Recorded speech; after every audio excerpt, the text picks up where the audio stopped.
Postmortem report ప్రకారం మర్యాదాసే ముందు చనిపోయాడు. ఆ తర్వాతే మీ అమ్మాయి. మీ ఇంటి సీసీటీవీ ఫుటేజ్ పరిశీలించి చూడగా అనుమానాస్పదంగా ఎవరు లోపలికి రాలేదు. కానీ ముఖ్యంగా మర్యాదాసు డెడ్ బాడీ మీ ఫామ్ హౌస్ లో దొరికింది. పార్టీ క్యాన్సిల్ అయితే ముందే చెప్పకర్లా? Big waste of time. కొత్త కార్లో టెస్ట్ డ్రైవ్ వెళ్ళామనుకుంటా పోలా.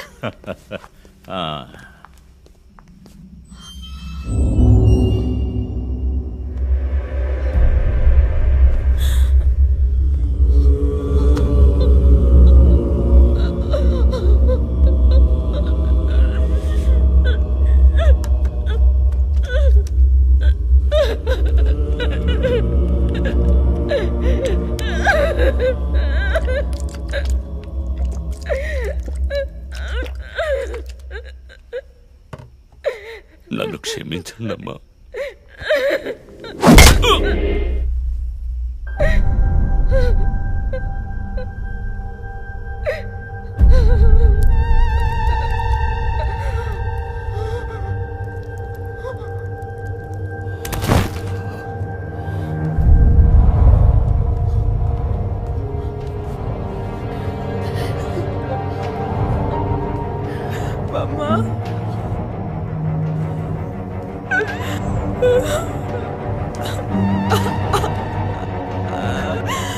Why did you do this, Papa? Why?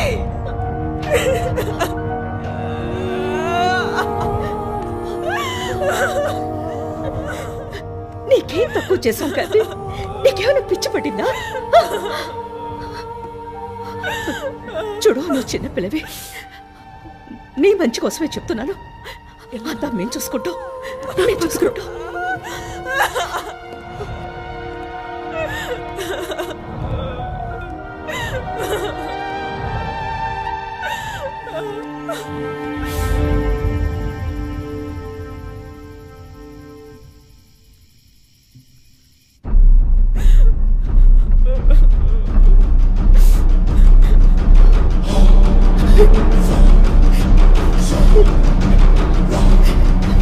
I'm gonna call the police.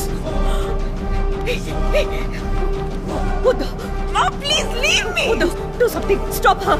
Kathy, Do police something. చెప్పొద్దు. Stop her. I told you to stop.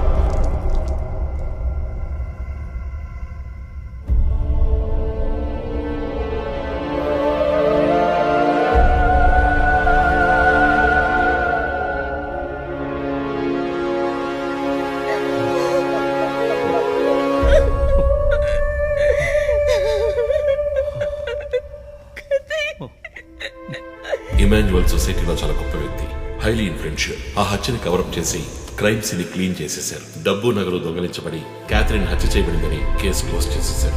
నేను investigate చేసిన తర్వాతే నిజాలు బయటపడ్డాయి. సార్, ఒక తండ్రిగా నా పరిస్థితి ఆలోచించండి సార్. 16 ఏళ్లు నిండని పిల్ల సార్. ఇంట్లో ఉన్న పని వాడితో కోపంలో ఆ పని చేశాను సార్. మర్యాదాస్ రేప్ చేసి చంపేశాడు. ఆ కోపంలో నేను వాడిని కొట్టి చంపేశాను. అలా మీరు రిపోర్ట్ మార్చి రాయండి సార్. ఆల్రెడీ నా కూతురు గురించి ఏమేమి రాస్తున్నారో తెలుసా మీకు? టీవీ ఆన్ చేయడానికి భయపడుతున్నాం. రోజు మీడియాలో నా కూతుర్ని చూపించి రేప్ చేసినట్టు ఎలాంటి ఎవిడెన్స్ లేదు. వాళ్ళిద్దరూ ఇష్టపడే అలా నడుచుకున్నారు. అటాప్సీ రిపోర్ట్ క్లియర్ గా చెప్తోంది. మీరిద్దరూ కలిసి ఎవిడెన్స్ ని సప్రెస్ చేశారు. డాక్టర్ రమ్యతో కూడా దీని గురించి మాట్లాడాను.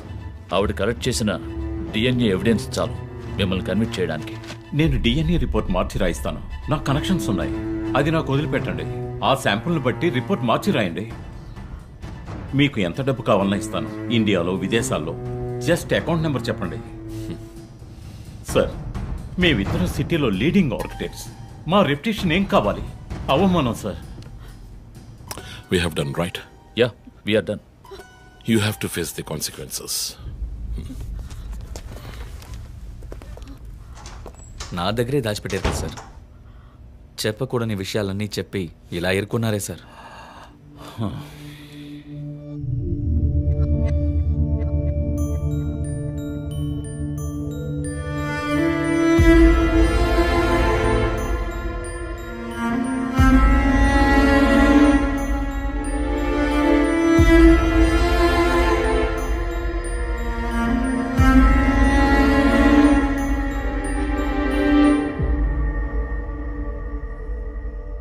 క్యాథరిన్ వయస్సు మనల్ని అర్థం చేసుకోలేదు.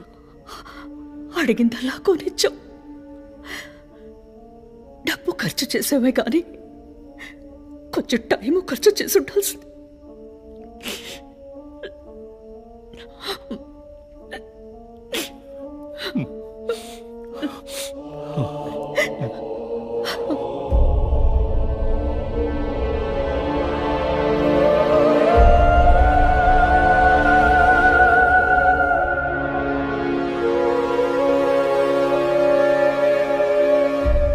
సో నీ థియరీ ఏంటి? శివానంద్, డాక్టర్ రమ్య, విష్ణు, ఆ తర్వాత నేను, మా నలుగురిని కనెక్ట్ చేసే కేసు ఇది. ఈ కేసు వల్ల బాధించబడ్డ ఎవరో ఒకరే సస్పెక్ట్. ఎవరు? ఆ కుటుంబంలో అందరూ చచ్చిపోయారు కదా. రిలేటివ్స్. వాళ్ళ చావు వల్ల బాధించబడ్డ ఎవరైనా ఒకళ్ళు. వాళ్ళు చచ్చిపోయి 3 ఏళ్ళు అయింది. ఇన్నాళ్ళు లేనిది ఇప్పుడు ఎందుకు జరుగుతోంది? I'm not convinced. Sir, investigation చేస్తేనే కదా sir. Ranjith, I'm sorry, I have to do this. ఇక నుంచి ఈ కేసు నేను తీసుకుంటున్నాను. మీరిద్దరూ నాకు రిపోర్ట్ చేయండి. Sir please sir. నువ్వు పర్సనల్ గా ఇన్వాల్వ్ అయ్యావు. నీ జడ్జ్మెంట్ సరిగ్గా ఉండదు. నీకు పార్కిన్సన్స్ ఉందని నా దగ్గర దాచడమే తప్పు. ఆ రోజు ఏమైనా అయి ఉంటే? సార్, నేను ఇన్వెస్టిగేషన్ లో ఉండి తీరాలి సార్. ఉంటావు, కానీ ఫీల్డ్ వర్క్ లో కాదు. Vandana, I'm ready to meet the press.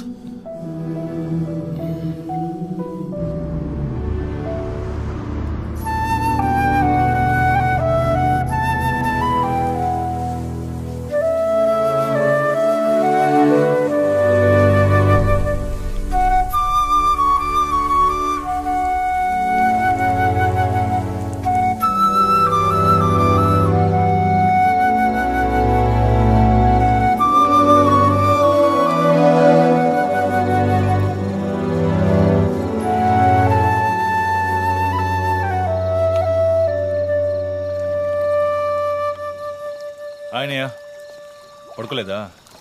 ఆ సీరియల్ కిల్లర్ కేసు నిన్ను పడుకోనివ్వట్లేదా? నువ్వే ఇంకా పడుకోలేదు? నాకు ప్రాజెక్ట్ రిపోర్ట్స్ తల బద్దలవుతోంది. నీకో సీరియల్ కిల్లర్ ఉన్నట్టే నాకు ఆఫీస్లో సీరియల్ కిల్లర్ ఉన్నాడు. ఎన్నో ప్రాజెక్ట్స్, డెడ్ లైన్స్. నీకు అప్లై అయ్యే లాజిక్ నాకు అప్లై అవ్వాలి కదా. ఏమిటో లాజిక్? నిద్ర రాకపోతే 4 పెగ్గులు కొట్టే లాజిక్. అయితే మరి నువ్వు ఇంతవరకు మందు కొట్టిందే లేదా? అన్నయ్యతో కొట్టడానికి ఒక చిన్న permission. Okay, cheers for the Cheers, serial killers. killers. ఇంకేంటి, ఆఫీస్ అది ఎలా ఉంది? ఫన్ అన్నయ్య. ఫ్రెండ్స్ చాలా మంది ఉన్నారా? ఫస్ట్ పెగ్లో క్యాషువల్ గా స్టార్ట్ చేసి 4th పెగ్లో లీనా గురించి అడుగుతారు. నన్ను వదిలేండి బాబు. సర్లే, అడగలే, దిగులు పడకు. సరే, మీ డిపార్ట్మెంట్లో నాలాంటి టెక్కీస్ ఎవరు లేరా? ఎందుకు లేరు? పోలీస్ అంటే ఓన్లీ కొట్లాటే అనుకున్నావా? ఇంటెలిజెన్స్ కూడా ఉందిరా. ఐ కొత్తగా ఉంది. తర్వాత పోలీసులో ఉన్న కిక్కు వేరే ఏ జాబ్లోనూ లేదురా. ఆ పోలీస్ జాబ్ ఏదో నువ్వు చేసుకో, నాకు సెట్ అవ్వదు. నేను శాన్ ఫ్రాన్సిస్కోకి వెళ్ళి BMW కొనుక్కొని సెటిల్ అయిపోతాను. అది చాలు నాకు. ఇలా చూడరా, నేను తలుచుకుని ఉంటే ఏ దేశానికైనా వెళ్ళి సెటిల్ అయి ఉండొచ్చు. కానీ ఒక ఇన్సిడెంట్ నన్ను మార్చేసింది. ఒక సిన్సియర్ పోలీస్ ఆఫీసర్ ఒకరోజు బైకులు పెడుతున్నప్పుడు 4 రౌడీ వెధవలు ఆయన్ని కత్తితో నరికేశారు. నేను వెళ్ళి చూసేపటికి రక్త మణుగులో ఉన్నాడు. కళ్ళలో మాత్రం కొంచెం ప్రాణం ఉంది. నా చేతిని గట్టిగా పట్టుకొని నా కళ్ళలోకి సూటిగా చూశాడు. ప్రాణం పోయింది. అప్పుడు నువ్వు ఇంకా చిన్నపిల్లాడేవి. అర్థమైంది. మా నాన్నేగా. ఆ రోజే నేను ఒక పోలీస్ ఆఫీసర్ అవ్వాలని నిర్ణయించుకున్నాను. మా నాన్న ఎవరు చంపారో తెలియలేదురా. ఒక అన్సాల్వ్డ్ కేస్. ఆ తర్వాతే లైఫ్లో ఏ కేసు తీసుకున్నా సాల్వ్ చేయకుండా వదలకూడదని డిసైడ్ అయ్యాను. చేసేస్తా, పట్టుకుంటా. నాకు మన నాన్న గురించి పెద్దగా తెలీదు, కానీ నా అన్నయ్య గురించి బాగా తెలుసు. నువ్వు ఖచ్చితంగా పట్టుకుంటావు అన్నయ్య. Cheers. Good night. Good night.